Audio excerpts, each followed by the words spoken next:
आज हम लोग डिस्कस करेंगे कि मैनेजर और मैनेजिंग डायरेक्टर में क्या डिफरेंस होता है। तो उससे पहले हम लोग समझ लेते हैं कि डायरेक्टर का क्या मतलब है। Director means a director appointed to the board of a company. तो कोई भी डायरेक्टर कोई भी पर्सन जिसको हम कंपनी के बोर्ड में अपॉइंट करते हैं उसे हम डायरेक्टर कहते हैं। बोर्ड का क्या मतलब होता है? Collective body of directors of the company is known as the board. जैसे मैं आपको एग्जांपल देता हूं, आपने section number 149 sub section number 1 को पढ़ा होगा। 149 सब सेक्शन नंबर 1 कहता है कि अगर आपकी 1% कंपनी है तो कम से कम आपकी कंपनी में एक डायरेक्टर होना चाहिए। अगर आपकी प्राइवेट कंपनी हो तो कम से कम 2 डायरेक्टर्स आपकी कंपनी में होने चाहिए। और अगर आपकी पब्लिक कंपनी हो तो कम से कम 3 डायरेक्टर्स आपकी कंपनी में होने चाहिए। तो ये जो पब्लिक कंपनी में जैसे 3 डायरेक्टर्स हैं, तो ये 3 डायरेक्टर के कॉम्बिनेशन को मैं क्या नाम दे दूंगा? बोर्ड।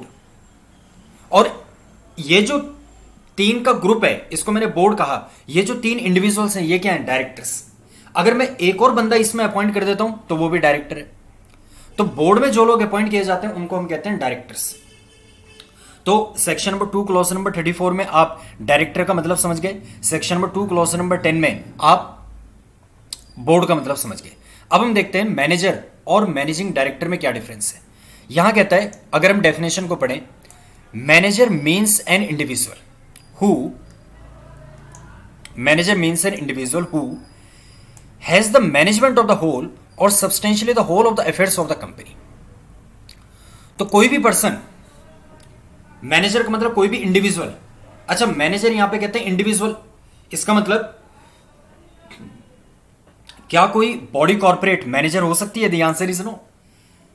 अगर मैं शेयर होल्डर्स की बात करूं तो बॉडी कॉर्पोरेट शेयर होल्डर हो सकती है, लेकिन अगर आपको मैनेजर होना है तो आपको इंडिविजुअल होना पड़ेगा, जीता जागता पर्सन होना पड़ेगा। So manager means an individual who has the management of the whole or substantially the whole of the affairs of the company. जिसके पास कंपनी की सभी पावर्स हैं या substantially the whole of the powers हैं, ऐसे पर्सन को हम नाम देते हैं manager. Subject to the superintendence control and direction of the board of director. लेकिन ध्यान दो, मैं कह रहा हूं इसके पास सभी पावर्स हैं, ये substantially the whole of the powers हैं, but these powers are subject, condition क्या है? कंडीशन ये सब्जेक्ट टू द सुपरिटेंडेंस, यानी कि बोर्ड सुपरवाइज करेगा जब आप उस पावर को एग्जीक्यूट करेंगे। बोर्ड आपकी पावर को कंट्रोल कर सकता है, बोर्ड आपको डायरेक्शन दे सकता है। जैसे बोर्ड ने आपको कह दिया कि मान लो आपको कोई प्रॉपर्टी खरीदनी है, तो मैनेजर को हमने बोल दिया कि अगर 20 करोड़ तक की प्रॉपर्टी है ना तो आप खरीद सकते हैं, आपको बोर्ड से परमिशन लेने की जरूरत नहीं है। तो वो जो 20 करोड़ की प्रॉपर्टी खरीदने की पावर हमने मैनेजर को दी है, हमने मतलब बोर्ड ऑफ डायरेक्टर्स ने। तो मैनेजर अपने से नहीं पावर को एक्सरसाइज कर सकता। मैनेजर को जो पावर डेलीगेट की जाती है या मैनेजर जो अपनी पावर को एग्जीक्यूट करता है वो सब्जेक्ट टू द सुपरिटेंडेंस यानी कि supervision of the board of director होना चाहिए। तो ऐसा नहीं है कि मैनेजर के पास मैनेजर की अपनी डिस्क्रिप्शन है। मैनेजर को एक्ट करना पड़ता है as per the description of the board, और बोर्ड अथोराइज कर देता है मैनेजर को कि ठीक है आप इतने तक के डिसीजन आप खुद ले सकते हैं। अगर आपको रॉ मटेरियल परचेस करना है तो मैनेजर साहब आपको 20 करोड़ तक का रॉ मटेरियल खरीदने के लिए हमसे पूछने की जरूरत नहीं है। तो ऐसे पर्सन को हमने पावर दे दी। तो जिस पर्सन को हमने पावर दे रखी है उसको हम नाम दे देते हैं manager. So manager means an individual who has the management of the whole or substantially the whole of the affairs of the company. लेकिन ये जो पावर्स हैं subject to the control direction superintendence of the board of director. अच्छा, यहां पे कहता है manager means an individual. क्या मैनेजर बनने के लिए आपका डायरेक्टर होना मैंडेटरी है? The answer is no. अगर आप कंपनी के डायरेक्टर नहीं भी हैं तो भी आप मैनेजर बन सकते हैं। Is that clear to you? Yes or no? Yes.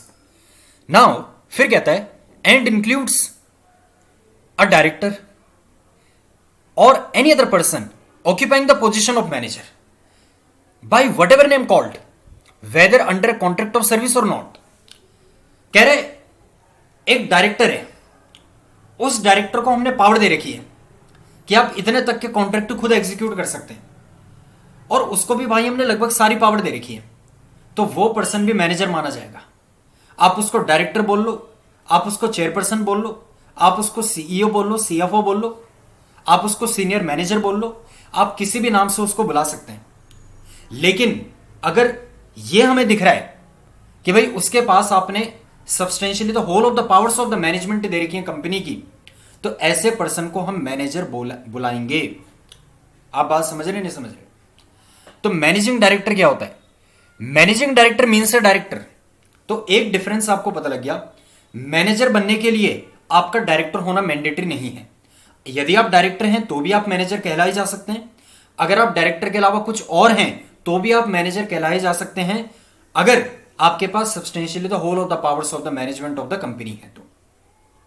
लेकिन अगर आपको एमडी बनना है तो जैसे मैनेजिंग डायरेक्टर के नाम में ही डायरेक्टर इंक्लूडेड है, तो वैसे ही मैनेजिंग डायरेक्टर केवल एक डायरेक्टर ही बन सकता है, who by the virtue of the articles of a company or an agreement with the company or resolution passed in its general meeting or by its board of directors interested with the substantial power of the management of the affairs of the company।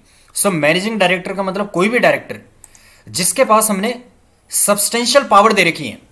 Substantial power मतलब जैसे हमने कहा कि भाई, वही example मैं ले रहा हूं, आपके पास पावर है कि 5 करोड़ तक के रॉ मटेरियल आप खरीद सकते हैं।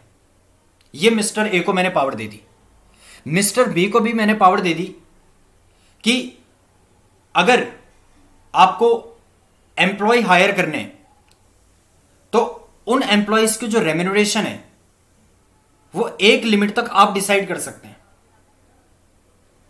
ठीक है, तो ये मैं क्या कर रहा हूं, ये मैंने डायरेक्टर को सब्सटेंशियल पावर दे दी, इस डायरेक्टर को भी कुछ सब्सटेंशियल पावर दे दी, इस डायरेक्टर को भी कुछ सब्सटेंशियल पावर दे दी, तो ये दोनों डायरेक्टर्स क्या माने जाएंगे, एमडी। अब ये पावर देने के क्या तरीके हैं, या तो ये आर्टिकल्स ऑफ एसोसिएशन में लिखा हुआ है कि ये जो पर्टिकुलर डायरेक्टर होगा इसके पास ये वाली पावर होगी, या फिर हमने एग्रीमेंट कर रखा उसके साथ। जब भी हमने डायरेक्टर को अपॉइंट किया तो डायरेक्टर को जब भी अपॉइंट कर रहे हैं तो उसके साथ हमारा कॉन्ट्रैक्ट ऑफ एम्प्लॉयमेंट हुआ होगा ना, तो उस एग्रीमेंट में हमने ये बात लिखी हुई है कि आपके पास ये सब्सटेंशियल पावर रहेगी।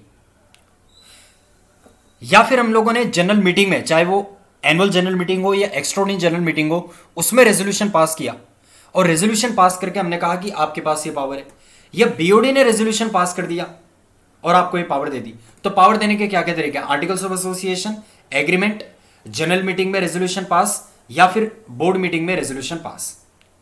Interested with the substantial power of the management of the affairs of the company and includes the director occupying the position of the managing director by whatever name called। और कह रहे जरूरी नहीं कि ये कोई भी पर्टिकुलर डायरेक्टर एमडी माना जाएगा, कह रहे includes the director occupying the position of MD. अगर कोई डायरेक्टर है उसके पास एमडी की तरह पावर है तो वो भी एमडी ही कहा जाएगा, बेशक से आप उसको डायरेक्टर बुलाएं, वो बाय डेफिनेशन एमडी माना जाएगा। तो अगर मैं बेसिक डिफरेंस आपसे पूछूं, क्या एक कंपनी में मैनेजर और एमडी दोनों हो सकते हैं? The answer is no, the answer is no. इसका आपको रेफरेंस मिलेगा सेक्शन नंबर 196 में। तो एक कंपनी में एक टाइम पर एक मैनेजर हो सकता है, 2 एमडी हो सकते हैं, लेकिन एमडी प्लस मैनेजर नहीं हो सकता। एमडी प्लस एमडी हो सकते हैं, MD plus MD plus MD plus MD हो सकते हैं। क्यों हो सकते हैं?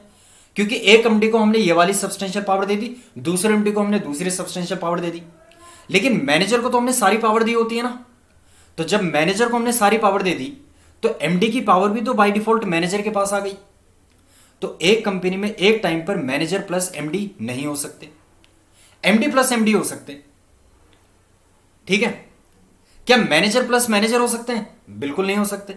जब एक मैनेजर को हमने सारी पावर दे दी तो दूसरा मैनेजर क्या करेगा भाई? दूसरे मैनेजर को हम सारी पावर कहां से देंगे?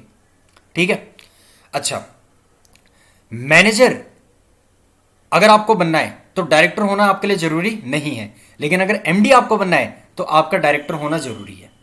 और अगर आपका डायरेक्टर होना जरूरी है तो आपको सेक्शन नंबर 164 की डिस्क्वालिफिकेशंस का ध्यान रखना पड़ेगा। लेकिन अगर आप मैनेजर बनना चाहते हैं तो बीइंग ए इंडिविजुअल हो सकता है आप डायरेक्टर हो या ना हो, अगर डायरेक्टर नहीं है तो 164 की डिस्क्वालिफिकेशन आपके ऊपर अट्रैक्ट नहीं होगी।